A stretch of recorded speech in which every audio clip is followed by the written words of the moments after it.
안녕하세요. 채널 사우나 정덕현입니다. 헐크 토크 시간입니다. 너무 날씨가 더워졌어요. 그죠? 예. 더워도 저는 일이라 어쩔 수 없이 그냥 계속 드라마를 열심히 보고 있네요. 예. 오늘 얘기는 여러분들이 지난 시즌 1 때도 제가 얘기를 했던 것 같은데 시즌 2로 다시 돌아왔습니다. 슬기로운 의사생활. 기대 많이 하셨죠, 사실. 작년 말에 이게 시즌 2가 왔어야 되는데 작년 말에 딱 시점 맞춰가지고 코로나가 갑자기 엄청 확진자들이 확산되면서 촬영 자체가 무산됐죠. 그래서 계속 미뤄지다가 지금 이제 최근에 와가지고 드디어 다시 시작을 했습니다. 슬기로운 의사생활 시즌 2. 참 놀라운 건요. 보통 시즌제로 이렇게 시간이 이 정도 지나가지고 새롭게 딱 시작을 하면 첫 회 시청률이 그 시즌 1의 최고 시청률 정도 수준까지 올라가기가 쉽지가 않거든요. 근데 이 드라마는 첫 회에 10%대를 딱 찍더라고요. 그게 참 그럴 수밖에 없었을 것 같아요. 왜냐하면 그만큼 누적돼 있는 것들이 있고 기다림이 누적되다 보니 기대감도 굉장히 높아졌을 거고, 그러면서 동시에 물론 뭐 중간에 좀 홍보가 좀 있었죠. 그죠? 예. 뭐 여러 군데 좀 구구즈라고 하잖아요, 우리. 그 구구즈라고 하는 이 멤버들이 나와서 예능 프로그램에서도 살짝 뭐 캠핑하면서 보여주기도 하고 뭐 이러니까 점점 너무 보고 싶은 그런 마음들이 깊었을 거예요. 그래서 딱 들어가자마자 10%. 더 놀라운 건 보통 첫 회에 10%때 그 시청률을 찍으면 다음 해부터 그 다음부터 이게 조금씩 올라가기 마련이거든요. 아니면 떨어지던가. 근데 이 드라마는 계속 10%대만 쭉 유지한다. 이것도 놀라운 일입니다. 근데 여기에는 이유가 있어요. 그냥 이런 게 아닙니다. 이 드라마가 갖고 있는 특징이 거기 깔려 있습니다. 보통 다른 드라마들은 어떻습니까? 보통 점층적으로 이야기가 이렇게 누적이 돼가면서, 특히 시즌제 드라마 같은 경우는 시즌 1에서 요 정도 수위의 얘기를 다뤘다면 시즌 2로 오면 요거보다 조금 더 높은 수위, 시즌 3로 가면 점점 세죠. 자극이 끝으로 가죠. 최근에 이런 경향으로 만들어진 드라마가 뭐죠? 펜트하우스. 시즌 3로 가니까 지금은 이제 약간 뭔가 좀 복제 인간들이 나올 것 같은 그런 수준으로 지금 쌍둥이들이 너무 많이 양산이 되고 있어서 그런 정도까지 얘기가 가잖아요. 끝까지. 근데 이 슬기로운 의사생활은 그런 패턴으로 드라마를 끌고 가지 않습니다. 벌써 구조 자체가 달라요. 그거는 이야기 중심으로 흘러가는 거야. 그런 시즌제 드라마들은. 근데 이 시즌제는 이야기 중심이 아니라 캐릭터 중심으로 갑니다. 인물 중심. 그래서 시즌 1에 인물들을 쫙 세워놨어요. 그냥 세운 게 아니죠. 너무나 매력적인 인물들이 쫙 서 있어요. 5명만 있는 게 아닙니다. 이 5명이 그냥 있겠어요. 거기 분명히 멜로가 있기 때문에 상대 여성이나 남성이 같이 있겠죠. 그러니까 그 인원이 있는 데다가 이들이 일하는 율제병원의 그 많은 의사들, 간호사들 다 매력 덩어리야. 그래서 이 많은 인물들 보면 난 인물이 너무 많아가지고 이런 드라마 보면 좀 놀라운 게 약간 삼국지가 떠올라요. 이거 어느 인물에 초점을 맞추고 봐도 재밌겠다라는 생각을 하는 거죠. 그래서 시즌2로 돌아와서 하는 이야기도 정말 놀라운 건 굉장히 세게 무슨 자극적인 얘기로 가는 게 아니라 그냥 했던 대로 가는 겁니다. 이거 쉬울 것 같지만 쉽지 않아요. 보통 시즌 1이 성공해서 돌아오면 감독이든 작가든 시즌 2에는 어깨에 힘이 들어가게 돼 있어. 그래서 더 세게 스윙하려다가 오히려 이게 좀 엇나가는 경우들이 많이 생길 수 있거든요. 근데 신원호 감독하고 이우정 작가는 아주 슬기롭게 힘 빼고 어깨에 힘 쭉 빼고 하던 대로 쭉 가자 이렇게 한 거예요. 이게 사실 좀 시즌 2는 또 약간 또 다른 게 뭐냐면 시즌 1은 그래도 매회 에피소드 하나에 집중하는 것들이 좀 있었거든요. 근데 시즌 2는 말 그대로 그냥 뭐 일상 들여다보기 같은 느낌이에요. 무슨 한 회에 에피소드가 집중되기보다는 그냥 병원에서 일어난 일을 여기도 저기도 이렇게 보여준 느낌. 약간 열거하는 느낌이에요. 그래서 그게 하나의 주제로 묶어지지는 않는데 그래도 재밌어요. 왜? 사람이 매력이 있기 때문에. 얘기는 흩어지지만 사람으로 묶인다. 이게 캐릭터의 힘입니다. 캐릭터는 그런 게 캐릭터거든요. 캐릭터는 사실은 캐릭터라고 우리 얘기하는 거는 그냥 인물이라고 캐릭터라고 얘기할 수는 없어요. 등장한 인물을 캐릭터라고. 등장인물이 뭔가 하는 행동과 말들 이런 것들이 쌓이고 쌓여서 그 사람만의 어떤 성격과 매력이 딱 보여졌을 때 캐릭터라고 얘기하는 거예요. 그 캐릭터가 명확하게 있으면 사건은 병렬적으로 막 진행돼도 결국은 인물로 집중이 됩니다. 인물로. 그래서 요 인물 얘기, 요 인물 얘기 쭉 흘러간다는 거죠. 그리고 마지막에 하나 찍어주잖아. 모여가지고 노래하는 거예요. 노래, 밴드. 그걸로 딱 합쳐지는 느낌을 주는 거예요. 그리고 끝. 이렇게 만들면요. 사실 제 생각에는 이게 사실 이 처음에 시작할 때 신원호 감독이 저 프렌즈를 겨냥했다 이렇게 얘기하면서 최소한 출연진들한테 최소한 시즌 3까지는 갈 것이다라고 장담을 했답니다. 근데 저는 이 방식대로 간다면 시즌 3가 아니라 계속 할 수 있을 것 같아요. 계속. 물론 뭐 나이가 좀 들어갈 수도 있겠지만 뭐 하여튼 적당히 좀 조금씩 바꿔가면서 변주하면서 하면 이거 인물들이 멋있기 때문에 괜찮다는 거죠. 자, 여기서 우리가 약간 생각해 볼 게 있습니다. 슬기로운 의사생활은 작법 자체가 여타의 다른 드라마하고 상당히 다르다.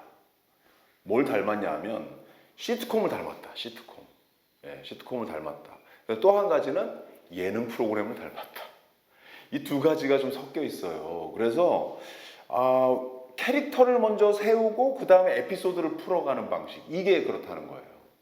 시츄에이션 코미디, 시트콤은 기본적으로 캐릭터를 세우지 않으면 얘기를 끌고 가기 어려워요. 캐릭터가 명확하게 쓰고 그 다음에 시츄에이션을 주는 거죠. 그래서 그 시츄에이션에 의해서 어떤 코미디가 발생하는 것들을 보여주면서 시청자들을 계속 끌고 가는 겁니다. 그래서 굉장히 길게 얘기를 해도 얘기거리들이 쭉 나와요. 마찬가지로 예능 프로그램들도 마찬가지 그렇게 하죠. 1박 2일을 예로 들어봐요. 1박 2일 이우정 작가가 소개했을 때 거기 나오는 강호동이나 이수근이나 은지원이나 이런 캐릭터를 먼저 딱 세워놓고 나서 그 다음부터 뭐합니까? 이번에는 여기를 갑니다. 여기를 어떻게 갑니다. 요번에 가는데 이런 게임을 합니다. 이런 상황들을 부여하죠. 그리고 나서 거기서 얘기를 만들어내잖아요. 똑같아요, 구조가. 그래서 이 슬기로운 의사생활은 신원호 감독이 약간 어떤 면에서는 우리나라의 그 시트콤이 지금 굉장히 저평가되어 있는데 그리고 그래서 만들어지지도 않고 있는 상황인데 그 시트콤의 성격을 그대로 갖고 와서 그 작법과 이런 것들을 그대로 갖고 와서 여기에 그냥 이걸로 하면 안 되기 때문에 다양한 다른 드라마적인 정통 드라마적인 장르들을 막 퓨전해서 만든 작품 같아요. 그래서 이 드라마를 잘 보면 의학 드라마도 있고 그 다음에 당연히 멜로 드라마 있죠. 그 다음에 휴먼 드라마가 있어요. 휴먼 드라마는 되게 어디서 나오냐면 환자들의 에피소드에서 나옵니다. 휴먼 드라마. 그러니까 당연히 가족 드라마 있고 코미디 있죠. 코미디. 이 시트콤이니까 당연히 시트콤의 성격이 있으니까 코미디도 있다. 이 모든 장르들이 이 작품 안에 이 구조, 이야기 만드는 작법 구조 안에 샥 들어와 있다는 겁니다. 그래서 시청자들이 이 드라마를 기다리는 포인트가 다르다. 다음 회에 도대체 무슨 일이 벌어질까? 이게 궁금해서 막 찾아보는 게 아니라 저 사람이 너무 매력적이야. 저 사람 또 보고 싶어. 일주일 못 참겠어, 일주일을. 벌써 끝났네, 드라마가. 저 사람 얼굴 또 보고 싶은데 일주일 후에 다시 찾아보게 되는 그런 드라마예요. 그래서 구조를 너무 잘 만들었다. 이번 시즌2에서는요.